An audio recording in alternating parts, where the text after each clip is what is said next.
जी hello अस्सलाम वालेकुम everyone.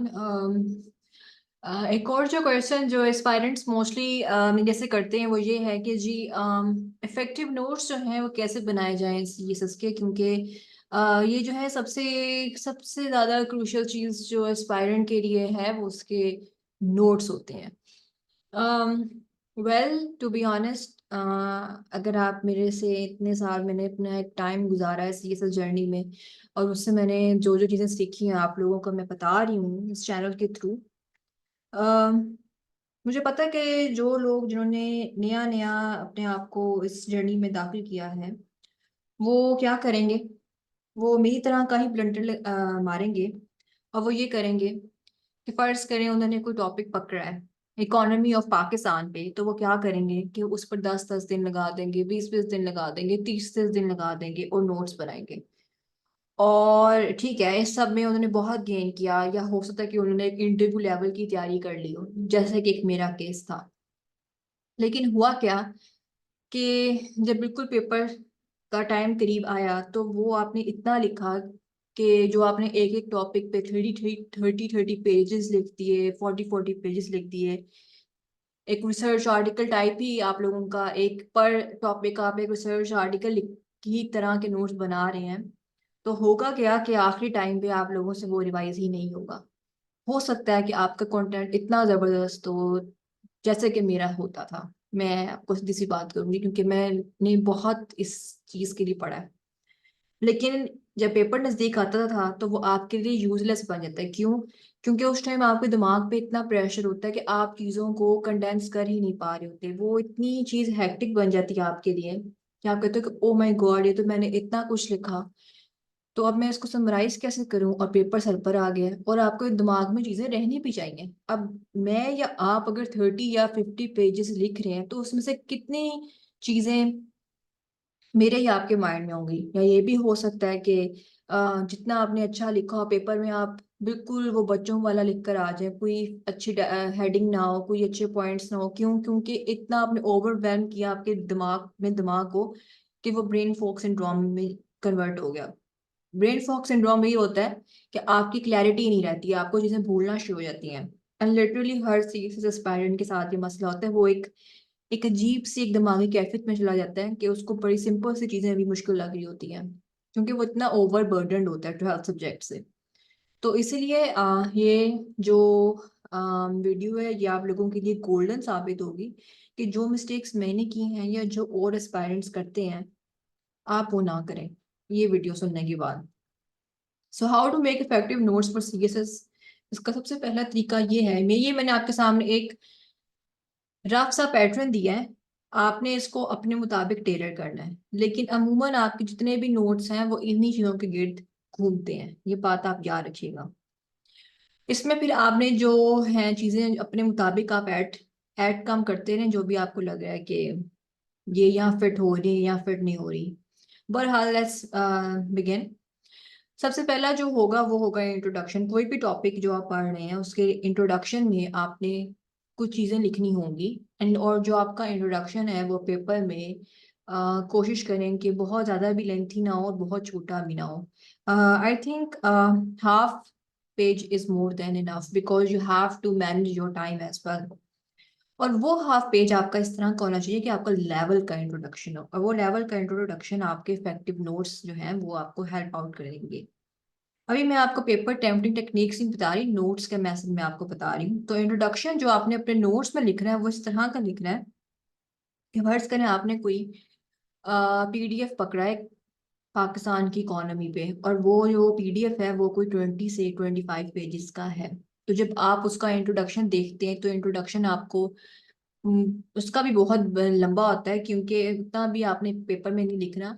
तो आप किस तरह से नोट्स बनाएंगे, आपने टॉपिक पकड़ा, आप उसका रिसर्च आर्टिकल पढ़ रहे हैं, इंट्रोडक्शन आप उसका इस तरह से लिखेंगे कि उस पीडीएफ में जो आपको अच्छी लाइंस लगती है ना, अच्छे वर्ड्स आपको लगते हैं, अच्छे पॉइंट्स जो आपको लगते हैं, सिर्फ आपने वो कॉपी करने हैं, दैट्स इट। आपका इंट्रोडक्शन तैयार नोट्स में। आपको कोई लेंथी वगैरह चीजें लिखने की कोई जरूरत नहीं, टू द पॉइंट वर्ड्स लिखें, दैट्स इट। आ जाए फिर ब्रीफ हिस्टोरिकल बैकग्राउंड, थोड़ा सा ब्रीफ हिस्ट्री आपको पता होनी चाहिए हर टॉपिक के बारे में, वो भी आपको पीडीएफ्स में ही मिल जाती है। मैं आप लोगों को बार बार इस चीज़ पे स्ट्रेस दूंगी कि अगर आपने सीएसएस की तैयारी की तरफ आ गए हैं तो रिसर्च आर्टिकल्स पढ़ने की आदत डालें, वहीं पे आपको सब कुछ मिलेगा। अदरवाइज अगर आप सिर्फ न्यूज़पेपर्स में रहेंगे तो बाज़ का ये होता है कि न्यूज़पेपर्स में अच्छा तो लिखा होता है लेकिन आपको कुछ समझ नहीं आ रहा होता कि इसकी क्या हिस्ट्री है ये वो ना। लेकिन जो वो मतलब स्ट्रीम लाइन नहीं होता, जो आर्टिकल होता है ना, जो आप न्यूज़पेपर आर्टिकल पढ़ते हैं, जो पीडीएफ होता है ना वो एक स्ट्रीम लाइन होता है। एक इंट्रोडक्शन बताता है, फिर वो हिस्ट्री बताता है, फिर वो आगे आगे कॉजेस बताता है, एक उस पूरा स्ट्रक्चर होता है जिस जिस तरह का स्ट्रक्चर आपको पेपर में चाहिए। सो ब्रीफ हिस्टोरिकल बैकग्राउंड किसी भी किसी भी चीज के बारे में, फर्स्ट करें कोई पाकिस्तान इंडिया रिलेशंस है उसका हिस्टोरिकल बैकग्राउंड, वो भी आपने कोई बहुत डिटेल में नहीं जाना, दो दो तीन तीन लाइंस बस, दैट्स इट। ठीक है, वो आपने ब्रीफ हिस्टोरिकल बैकग्राउंड में डाल दें अपने नोट्स में। आ जाए आप कॉजेस की तरफ। कॉजेस में आप याद रखें ये नहीं कि आपने एज इट इज जो मैंने आपको बताया ये आपने बस जो है ना जाके छापा मार देना पेपर में। Paper tempering technique is entirely different, this is notes making technique. Causes जो नो कि आप जितने मर्जी कॉजेज डालें, मैंने जो जो अभी राइट टाइम पे जो डोमेन्स मुझे याद आ रही थी, political, social, economic, culture, religious, मैंने इसलिए एक एफ छोड़ा है कि आप इसमें मजीद फर्दर डालते जाएं जो भी आपको लग रहा है कि डोमेन्स कवर हो सकती हैं, आप डाल दें। उसके स्पेक्ट उसके उसके कॉन्टेक्स्ट में आपने क्या करना है, कॉजेज मतलब कोई इंसिडेंट हुआ है जैसे कि अभी रिसेंटली आप देख सकते हैं कि पाकिस्तान और ईरान के जो रिलेशंस हैं, वो आज ही जो वाकया हुआ है वो थोड़े से हमें खराब होते हुए दिखाई दे रहे हैं। तो उसके पॉलिटिकल कॉजेस क्या हैं वो आपको पता होने चाहिए, और वो आप कैसे लिखेंगे। मैं एग्जांपल दे रही हूँ, जब आप लोग ये वीडियो देखेंगे हु नोज आप किस साल ये वीडियो देख रहे हैं, लेकिन तरीका यही है नोट्स बनाने का। तो पॉलिटिकल कॉजेस में आप देख लें, आपको जब आप वो एक रिसर्च आर्टिकल कोई पढ़ेंगे पाकिस्तान ईरान रिलेशंस पे, और साथ कोई आप न्यूज़पेपर भी पढ़ेंगे, ठीक है, तो कुछ ना कुछ चीजें आपको मिलती जुलती नजर आ रही होती हैं कि ये पॉलिटिकल कोज कहीं ना कहीं बनता है। तो क्या करेंगे आप उसको एक लाइन में एक पॉलिटिकल कोज आप यहाँ मेंशन कर दें। ठीक है, सोशल सोशल जो कॉजेज हैं जो आपको लग रहा है कि जी इसकी सोशल कॉजेज जी हैं, ये नॉट, मैं तो एग्जांपल दिया आपको पाकिस्तान ईरान रिलेशंस में, हर टॉपिक की अपनी एक एक कॉन्टेक्स्ट होता है।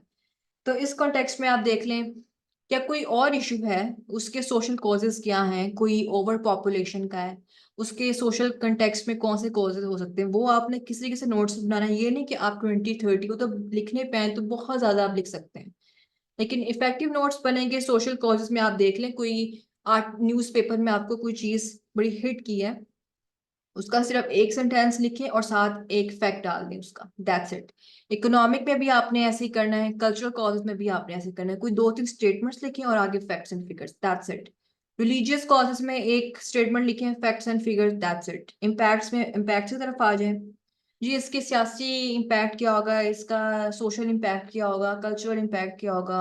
ये आपको एक तो रिसर्च आर्टिकल बता रहा होता है, आपको खुद ही पढ़ के पता चल जाएगा कि ये इम्पैक्ट्स आ रहे हैं और ये किस डोमेन में आ रहे हैं, वो आपने लिखना है। और नोट्स फिर दोबारा, since it's a notes making strategy, since this video is relevant to notes making strategy, so what you have to do is this के मैं आप लोगों को सिर्फ 10, 20, 30 पेजेस से बचाने के लिए मैंने ये वीडियो बनाई, ताकि आप मेरे वाले प्लीज मिस्टेक्स मत करें। वो आपको बहुत काउंटर प्रोडक्टिव साबित होंगे when you will be near to the month of your exam.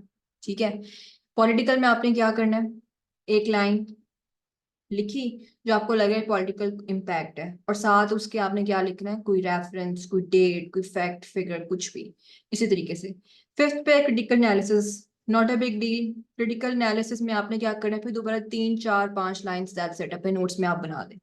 Elaborate आप खुद ही करेंगे पेपर में, आपका माइंड आपको खुद ही बताएगा किसको ऐसे से लेके चले। Right now note making technique आपकी ये होनी चाहिए कि आपने पढ़ा पीछे सारा हो क्रिटिकल एनालिसिस, जो रिसर्च आर्टिकल उसमें बहुत अच्छे लिखे होते हैं, ठीक है, उसमें से आपने वो पढ़ा होगा पैराग्राफ, वो काफी बड़ा सारा पैराग्राफ होगा, वो पढ़ा।